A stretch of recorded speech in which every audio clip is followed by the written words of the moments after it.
यहां पर फारस की खाड़ी यानी पर्शियन गल्फ यानी कतर के नजदीक ब्रेकिंग और शॉट प्ले करिए। ये है पर्शियन गल्फ, ये है गल्फ ऑफ ओमान। यहां पर फारस की खाड़ी में उन्होंने अपनी ब्रेकिंग और शॉट सबमरीन तैनात कर रखी है, यानी सीधे यहां पर जो अमेरिका का ये देख रहे हैं बी नेवल एसिड डी, इनको उड़ाने की तैयारी है। अगर अमेरिका का एक शिप भी मार दिया तो सोचिए ईरान की आधी विक्ट्री होती है वो। आइए जरा की ग्राफिक्स पर अब इसकी डिटेलिंग देखते हैं। फारस की खाड़ी में ईरान का अदृश्य योद्धा, इस वक्त की बड़ी खबर। फारस की खाड़ी में ईरान की सबमरीन तैनाती से हड़कंप। विजय बगल में ब्रेकिंग और शॉट दिखाइए। 20 से ज्यादा ईरान की गादिर क्लास मिनी सबमरीन। 20 कितनी मारोगे? 20 ईरान की सबमरीन अमेरिकी कैरियर स्ट्राइक ग्रुप के लिए बड़ा खतरा। उसको एक वर्ड होता है, मैं भूल रहा हूं, शायद उसको कहते हैं गोल्डन हैंड। जब अगर सबमरीन को अपने हेडक्वार्टर से इंस्ट्रक्शन नहीं मिलता है तब दे गो ऑल गन्स ब्लेजिंग, यानी नॉन स्टॉप हमला करते हैं। हो सकता है मुझे वो वर्ड याद ना हो। हमारे नेवल के जितने भी लोग इसको देख रहे हैं प्लीज कमेंट करके बताएं। यहां पे मिनी सबमरीन हमले के लिए घातक जोन बनाने में सक्षम है। रेडार पर आसानी से चकमा देकर हमले के लिए डिजाइन की गई है। फारस की खाड़ी और स्ट्रेट ऑफ होर्मुज में मुख्य रूप से सक्रिय ईरानी सबमरीन। इस सब के बीच में एक और बड़ी खबर सीधे आई है कैंप 4 पर। विजय, ईरानी मीडिया में दिखाई जा रही है रूस और नेवी की ताकत।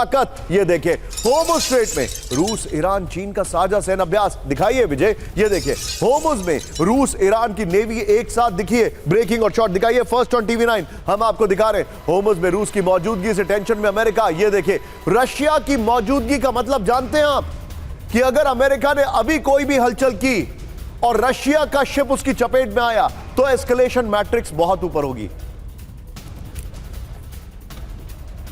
ध्यान से देखिए खबर, ध्यान से देखिए।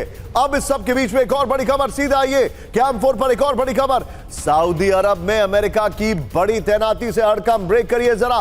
प्रिंस सुल्तान एयरबेस में अमेरिका के 13 टैंकर एयरक्राफ्ट। ब्रेकिंग और स्टिल दिखाइए। हमलों से पहले बोइंग E-3G आवाज का मूवमेंट, एवैक्स का मूवमेंट। बड़ी खबर यह है कि चाइना ने फिर से वीडियो रिलीज कर दिए। एयरबेस पर 5 लॉकहीड C-133 हरकुलिस विमान मौजूद है। चीन की सैटेलाइट तस्वीरों से ईरान ऑब्जर्वर का दावा है। यह बड़ी खबर। एक और बड़ी खबर मेरे बगल में, ब्रेक करिए। ईरान की मदद को तैयार है इराक के प्रॉक्सी गुट। ब्रेक करिए जरा। अमेरिका के खिलाफ ड्रोन हमलों की बड़ी तैयारी चल रही है। ईरानी मिलिशिया ने दिखाई अंडरग्राउंड ड्रोन फैसिलिटी। ब्रेकिंग और shot. Ready to attack mode में सैकड़ों शाहिद 101 जो ड्रोन है वो तैयार है। इस सब के बीच में एक और बड़ी खबर सीधा आइए। आज की सबसे बड़ी खबर, full screen breaking. Middle east में तनाव से बढ़े तेल के दाम। ब्रेक करिए जरा। $71 प्रति बैरल को पार तेल की कीमत। बड़ी खबर, full screen breaking, no shots Vijay. जंग हुई तो $100 तक पहुंच सकती है तेल की कीमत। ईरान ऑब्जर्वर का बहुत बड़ा दावा। बिग वॉल पर आइए, ये देखिए, ये है स्ट्रेट ऑफ होर्मुज। यहां पर कहानी तेल को बहुत आग की तरह आगे ले जाएगी। देखिए अब मैं जो आपको एक्सप्लेन कर रहा हूं, दिखाइए विजय जरा। अब ये वॉल दिखाइए, क्योंकि तेल का सारा खेल स्ट्रेट ऑफ होर्मुज में होता है। ये है ओमान की खोड़ी, ये है पर्शियन गल्फ। तेल की कीमत $100 से $130 प्रति बैरल बढ़ सकती है। बड़ी खबर नेक्स्ट दिखाइए। परिवहन, निर्माण, खाद्य पदार्थों की कीमतें बढ़ जाएंगी। स्ट्रेट ऑफ होर्मुज बंद हुआ तो क्या होगा? आगे देखिए, बढ़ती लागत से कंपनियों के मुनाफे पर असर होगा। आगे देखिए क्या होगा। वैश्विक जीडीपी गिरी तो दुनिया में मंदी की आशंका है। यह बड़ी खबर आपको दिखा रहा हूं। एलएनजी और गैस सप्लाई पर असर पड़ेगा। एक और बड़ी खबर, फुल स्क्रीन ब्रेकिंग। हमलों की आशंका में तेजी से बढ़े क्रूड ऑयल के दाम। ब्रेक करिए।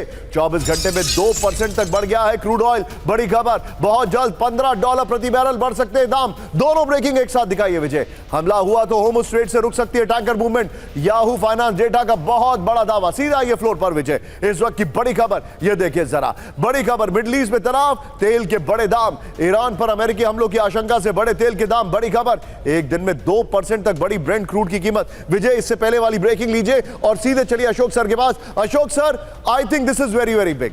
मेरा अंदाजा यह है कि अगर तेल के दाम इस तरीके से स्काई रॉकेट कर रहे हैं, we are heading for a very very tough time.